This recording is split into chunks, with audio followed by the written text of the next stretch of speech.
점점 시력이 나빠져서 고민이라는 귀하신 몸을 찾았습니다.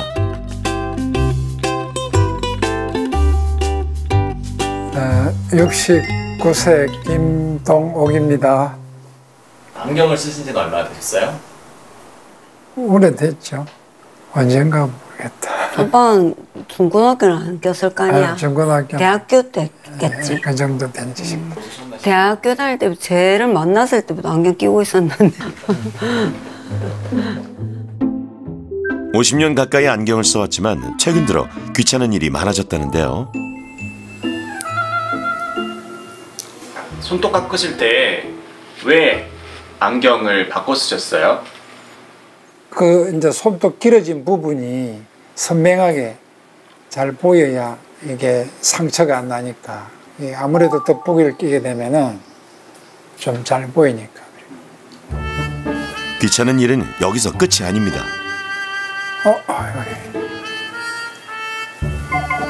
카메라를 찍어서 봐야지. 흑미밥, 어묵국, 간장찜닭도 있고. 우리 손주가 어린이집에 다니는데 오늘 손주가 뭐 먹는가 잘 안 보이기 때문에 글씨가 작아서 휴대폰을 찍어가지고 확대하고 보고 있는 거예요. 돋보기가 없나요? 왜 핸드폰으로 크게 보세요? 돋보기가 여러 곳에 있어요. 돋보기가 여기도 있고 부엌에도 있고 여기 영양소 같은 거 보는 거. 또 손주 책 읽어줄 때 이거 끼고 보고. 안경에다가 겹치 않은 이런 돋보기도 있어요. 이렇게 잘 보여요. 집안 곳곳에 하나둘 돋보기가 늘어나기 시작했습니다. 저 집에 큰 돋보기가 있거든요. 그 학생들 수업할 때 쓰는 돋보기. 저는 이 돋보기를 뭐 때문에 이렇게 쓰고 있는지 몰랐는데 저도 요새 어느 날 모르게 저도 이렇게 하고 갖다 대고 있더라고요. 아이들 가르치는 직업이다 보니까 책을 많이 보게 되니까 아무래도 노안이 좀 빨리 온 것 같아요. 안경도 돋보기도 일찍 시작해서인지 이제는 꽤 적응이 되었다는데요. 하루 중 가장 행복한 시간에도 돋보기는 필수입니다. 무슨 책 읽고 싶어? 책 찾아와. 골라와. 예준이가 읽고 싶은 책. 골라와. 그거 읽고 싶어? 요거? 앉아, 옆에 앉아. 딩동, 누구세요? 다람쥐야, 놀자. 사랑스러운 손자와의 시간도 잠시. 최근 들어 눈이 부쩍 피로해졌다는데요. 제일 먼저 아침에 일어나면은 눈곱, 눈이 또 빨갛게 충혈된 상태. 시력의 문제는 내가 볼 때는 노화 현상으로 오게 되는 그런 현상 같아요.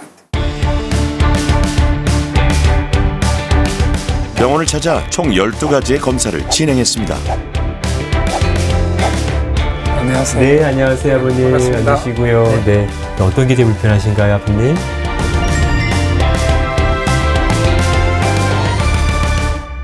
제일 불편한 거는 책을 보고 있으면 글자가 흐릿하게 보이는 그런 현상들이 나타납니다. 이제 멀리는 잘 보이는데 가까이 좀 잘 안 보이는 증상을 우리가 이제 노안이라고 하는데 노안으로 인해서 좀 불편함이 좀 있으신 것 같아요. 노안을 우리가 정의할 때는 한 40cm 정도에서 잘 안 보일 때를 노안이라고 딱 말을 하긴 하는데 내가 나이가 45세 이상이면서 전에 보이던 근거리가 뭔가 더 잘 안 보인다면 우리가 임상적으로 내가 노안이구나를 의심할 수가 있겠습니다. 우리 눈에는 수정체라는 조직이 있는데요. 근거리와 원거리의 물체를 볼 때 초점을 조절하는 역할을 합니다. 근거리의 물체를 볼 때는 수정체가 두꺼워져야 초점이 맞는데요. 나이가 들면서 수정체의 조절력이 떨어져 근거리의 물체가 잘 보이지 않는 증상을 노안이라고 합니다. 노안 때문에 계속 돋보기를 보셨군요. 그런데 왜 최근 들어 유독 눈이 불편해진 걸까요? 눈에 피로감이 많이 오고 피로감이 오고 최근에 책을 보는데 더 어려움이 생긴 이유가 네, 예. 무엇인지 요거 안경을 맞추신 게 얼마나 되셨나요, 아버님? 상당히 오래됐어요. 전에 보는 거에 비해서 좀 불편하다. 그러면은 첫 번째로 이제 고민해봐야 할 게 안경 도수가 바뀐 게 아닌지, 이제 그 도수가 조금 시간이 지나면서 달라질 수가 있는데요. 그렇다. 40대 중반부터 노안이 시작돼서 50, 60 넘어가면서 도수가 계속 좀 늘어납니다. 돋보기 안경도 바꿔줘야 하나요? 안경을 적당히 한 번씩 바꿔주는 것이 필요하다 보시면 되겠습니다. 우리가 돋보기를 내가 40대 후반에 맞췄다 싶으면은 도수가 거기서 멈춘 게 아니라 계속 진행하기 때문에 그걸 모르시고 한 번 맞춘 거를 이렇게 쓴다고 하면은 어떻습니까? 점점 눈에서 더 일을 많이 해야 될 때 부담되겠죠. 그래서 가까이가 침침하고 눈이 아프고 이런 게 발생할 수 있습니다. 돋보기 도수는 정해진 게 아니라 2년 정도 한 번씩 도수를 좀 높여주는 일이 필요할 수 있다 보시면 될 것 같습니다. 근데 자꾸 돋보기 되고 이렇게 피로하지 않으세요? 팔도 피로하지 않으세요? 불편하더라고요. 안경 하나로 등산할 때도 좀 중간거리 잘 보고 싶고 책 볼 때 근거리도 보고 싶고 멀리도 잘 보고 싶으면은 이제 누진 안경이라는 것도 있으니까 그런 걸 통해서 좀 도움을 받을 수 있다. 단초점 안경과 돋보기 대신 누진 다초점 안경을 써보자는 제안입니다. 누진 다초점 안경이란 안경 아래 원거리, 중간거리, 근거리의 도수가 모두 포함된 안경을 말하는데요. 돋보기가 적용된 누진 다초점 안경, 불편한 점은 없나요? 노안 때문에 누진 안경을 끼는 경우에는 또 어지러운데요. 누진 안경이 어지러운 이유는 이 위에 볼 때랑 아래 볼 때 도수차가 생기는 거죠. 그러니까 도수가 변하기 때문에 어지러울 수밖에 없습니다. 제가 권해드리는 거는 40대 중반부터 시작해가지고 서서히 도수를 높여가는 게 방법일 수 있고요. 동욱님도 낮은 도수부터 시작해 천천히 도수를 높여가기로 했습니다. 오늘 한번 맞춰서 이쁘게 맞춰보자 한번요. 네, 감사합니다. 네. 누진 다초점 안경 잘 적응해주세요. 가장 위대한 발명품 중에 하나가 바로 안경이 아닐까 싶습니다. 근데 문제는 이런 이제 안경에도 수명이 있다는 것이죠. 우리 안경알이 이제 수명이 다 있는지 보려면은 안경 벗어가지고 햇빛에 비춰보는 것이죠. 아니, 형광등에 비춰보는 것인데 이 다한 것들은 이렇게 짜글짜글한 스크래치들이 많습니다. 이런 게 있으면은 코팅이 좀 벗겨졌구나. 그리고 뭐 정말 안경 알을 오래 쓰는 경우 색깔이 좀 변하는 경우도 있습니다. 보통은 한 이제 2, 3년 정도 쓰면은 어느 정도 코팅도 벗겨지고 하기 때문에 교체를 하시는 방법이 하나 있을 것 같고요. 시력의 변화가 거의 없는 성인의 경우에도 2, 3년에 한 번씩은 안경알을 바꿔주는 것이 좋습니다. 고도근시인 경우에는 안경알이 큰 게 좋을까 작은 게 좋을까요? 작은 게 좋을 것 같은데요. 그렇죠. 작은 게 좋은 것 같아요. 네. 크고 그래서 왜곡도 있고 또 그 무게 때문에 무게중심이 앞으로 가니까 고개를 숙이면서 앞으로 쓸려 내려가고 그러면은 쓸려 내려가서 밑으로 내려오면은 초점이 중심에 맞는 게 아니라 이제 윗부분에 맞고 그래서 어지러울 수도 있고 그래서 이런 경우에는 우리가 지나치게 큰 안경알을 고르는 것은 좋지 않습니다. 고도근시는 안경알이 두꺼워 쉽게 무거워지기 때문에 작은 안경알이 좋습니다. 거꾸로 누진 안경인 경우에는 너무 또 지나치게 작은 안경알은 안 좋을 수 있습니다. 왜냐면 우리가 누진대라고 그래서 도수가 위에서부터 서서히 원거리, 중간, 근거리로 바뀌어야 되는데 이게 너무 짧으면은 이게 급격하게 변해야 되거든요. 도수가요. 위에서부터. 그러면은 어지러울 수가 있고 내가 시선에 따라서 너무 변하기 때문에 이게 좀 생활할 때 좀 초점을 맞추는 데 좀 어려움이 있을 수 있습니다. 그래서 누진 다초점 안경은 여러 도수가 들어가기 때문에 어느 정도 크기를 확보해야 합니다. 내 눈에 맞는 안경알 저도 찾아봐야겠는데요. 원래 안경은 약간 기울어져 있습니다. 기울어져 있는 이유가 우리가 멀리 보다 가까이 책을 볼 때에도 시선이 중심 맞게끔 하기 위해서 약간 기울어져 있는데요. 근데 뿔테 같은 경우에는 코받침이 없기 때문에 코가 낮은 경우에는 이게 지나치게 밑으로 확 내려올 수가 있고요. 코받침이 있는 것 같은 경우는요. 어떻습니까? 우리가 쓰다 보면은 이 코받침이 눌리기도 하고 벌어지기도 하고 틀어지기도 하는데 이런 경우에도 안경이 틀어질 수 있습니다. 코뼈 옆을 이렇게 눌러서 지지를 해주는 것이 좀 적절합니다. 코받침이 휘어지면 안경알의 위치도 달라집니다. 꼭 한번 확인해 보세요. 코받침 같은 경우는 안경점에 꼭 가지 않더라도 이렇게 스스로 이렇게 할 수 있을까요? 할 수 있습니다. 네. 이게 안경을 잡고서 손으로 이렇게 밀면은 약간 이렇게 좁게 하거나 넓게 하거나는 가능하고요. 그리고 내가 아무리 조정을 해도 좀 안 맞는 것 같다 싶으시면은 안경점에 가시면 사실 아마 이거 갖고 가서 피팅 좀 봐주세요 해서 돈 내라 하시는 분 아마 없을 거예요, 정말. 오늘 그 여러분들이 끼고 있는 정말 안경테가 제대로 피팅이 돼 있는지 이런 것들을 확인하기 위해서 정말 특별한 손님 오셨는데요.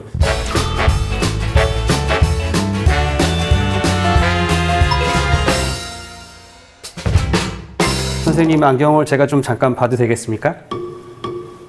네. 지금 이렇게 보시면은 이쪽 다리가 많이 벌어져 있습니다, 지금.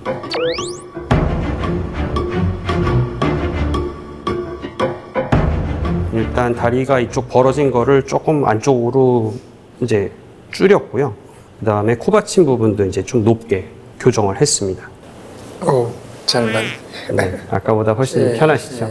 안경알의 중심은 딱 여기 있는데 만약에 내가 중심에 안 맞게 이렇게 틀어져 쓰고 있으면은 전혀 다른 도수 안경을 끼고 있다 보시면 될 것 같아요. 기본적으로 눈이 피로하죠. 어지러울 수도 있고. 그러니까 중심에 안 맞게끔 틀어져 있으면은 당연히 불편할 수밖에 없습니다. 요거는 우리 이제 눈물약입니다. 눈물약, 그다음에 눈물 연고가 있는데 눈물은 사실은 물만 있는 게 아니라 샌드위치입니다. 맨 밑에는 점액층이 있고요. 또 중간에는 물이 있고 바깥에는 기름층이 있는 거죠. 이 샌드위치 구조가 잘 유지가 돼야지 우리가 눈물이 눈 표면을 고루고루 퍼지면서 보호해줄 수가 있고 잘 마르지도 않습니다. 여기 있는 이제 그 눈물약은 중간에 있는 수성층을 보충해주는 눈물약이라 보시면 될 것 같고요.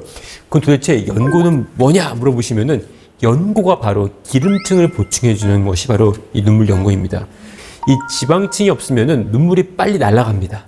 네, 지방층이 있는 눈물 연고는 눈에 오래 머물기 때문에 좀 넣었을 때 저망감이 안 좋습니다. 좀 뿌연 거죠. 운전하기 전에 그 넣으면 네, 좀 뿌여갖고 운전을 못하지 않을까. 맞습니다. 보통은 주무시기 전에 넣는 걸 추천해드립니다. 그래서 인공 눈물은 수성층을 보충하고요. 눈물 연고는 지방층을 보충해 눈물이 쉽게 증발하지 않도록 합니다.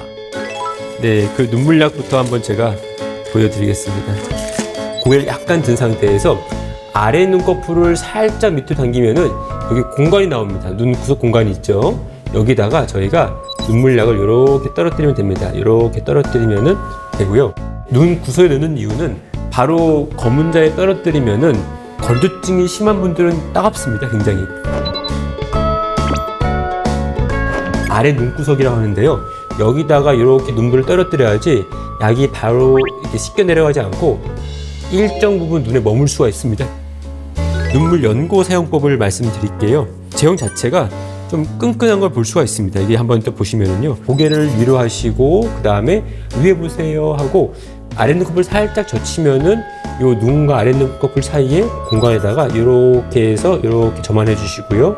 지그시 감으시면 되겠습니다. 그리고 이렇게 좀 눈 바깥으로 나온 거는 눈 주변으로 해도 괜찮습니다. 이게 눕고서 좀 눈을 감고 한 5분 정도 있으면 또 좋아지거든요. 지금 눈이 굉장히 시원해진 느낌이에요. 네. 그러면서 약간 시야가 선명해지는 느낌? 네. 그러니까 한 번 넣으면은 네. 지속 시간이 얼마 정도 될까요? 이런 눈물약을 거의 이제 한두 시간마다 계속 넣기도 하고 연고도 뭐 하루에 4번 정도 넣기도 하고 그런 분들 계십니다. 뭐 몇 번이 딱 좋다라기보다도 나한테 이제 편안하게끔 맞는 횟수를 넣으시면 될 것 같고요. 병으로도 눈물약이 있습니다. 그 안에는 눈물약이 상하지 말라고 저희가 이제 박이라고 하는 보존제에 의해서 좀 불편한 게 있을 수 있기 때문에 저희가 병으로 넣은 건 보통 한 4번 정도, 일회용은 크게 횟수에 제한 없이 넣을 수 있다고 보시면 되겠습니다. 눈 같은 경우에는 우리가 총 6개의 근육이 있습니다. 6개의 근육이 있는데 눈을 위, 아래, 좌우로 움직이는 4개의 근육이 있고요. 눈을 돌리는 2개의 근육이 있습니다. 이것들을 다 운동을 시켜준다 보시면 되겠습니다. 아까 말씀드린 6개의 근육을 차근차근 풀어주시는 겁니다. 자, 그대로 엄지를 올려서 위에 쭉 봤다가 다시 정면 보시고 그 다음에 옆으로 쭉 봤다가 정면을 보시고요. 다시 밑을 봤다가 정면을 보시고요. 얼굴은 고정된 상태로 눈으로만 엄지를 따라가 주는 것이 중요합니다. 엄밀히 말하면은 우리가 눈 운동으로 해서 근시를 없애든지 노안을 극복할 방법은 없습니다. 하지만은 우리가 기본적으로 한 자세로 계속 있으면은 근육도 경직이 되죠. 좀 피로하고 딱딱해지죠. 마찬가지로 눈도 우리가 오랫동안 책을 보고 한 자세로 있다 보면은 불편해질 수 있습니다. 좋은 눈 스트레칭이 될 수 있겠습니다. 눈의 피로를 관리하지 않는다면은 실질적으로 눈이 망가지는 건 아닌데 시력이 떨어진 거랑 같은 효과입니다, 사실은요. 결과적으로는 눈에 이제 병 때문에 안 보이는 경우나 아니면 내가 눈 피로가 쌓이고 관리가 안 돼서 안 보이는 경우나 결론적으로 둘 다 잘 못 보는 거죠, 우리가. 잘 못 보기 때문에 그로 인해서 내가 일상생활에서 하고 싶은 거를 제대로 못 하고 내 활동이 제약을 받고 그런 거죠. 동옥님을 찾았습니다. 어디서나 돋보기가 필수였던 동옥님이 달라졌다는데요. 먼 거리만 잘 보였던 단초점 안경에서 멀리와 가까이를 잘 볼 수 있는 누진 다초점 안경으로 바꿨습니다. 여기 휴대폰을 볼 때도 이렇게 선명하지 않아요. 안경을 끼고 봤을 때. 그런데 지금 이제 새 안경으로 봤을 때는 이 핸드폰을 볼 때도 글자가 선명하게 이렇게 보이는 점이 상당히 좋은 것 같아요. 예, 진짜 마음에 들어요. 마음에 드시고요. 예.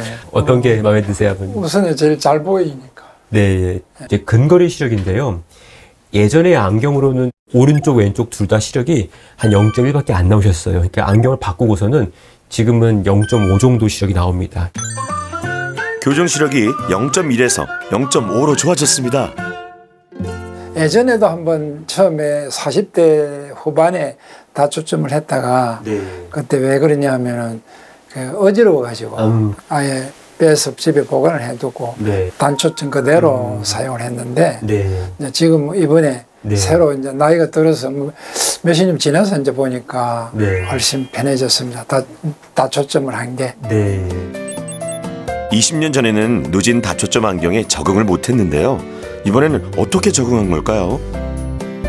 저희가 적응을 좀 쉽게 하시라고 처음에 도수를 너무 막 넣지 않았고요. 필요한 도수에서 한 100%는 안 넣고요. 한 이제 70% 정도 넣습니다. 그래서 나중에 한 단계씩 높여가면은 더 잘 보이고 가까운 것도 더 잘 적응할 수 있을 거고요. 누진 다초점 안경에 적응할 수 있었던 이유. 필요한 도수보다 약간 낮은 도수가 적용된 안경 때문이었습니다. 아버님 얼굴도 좋아지시고 제가 마음이 편하고요. 앞으로도 건강하게 계속 눈 관리 잘 하시면 되겠습니다. 감사합니다.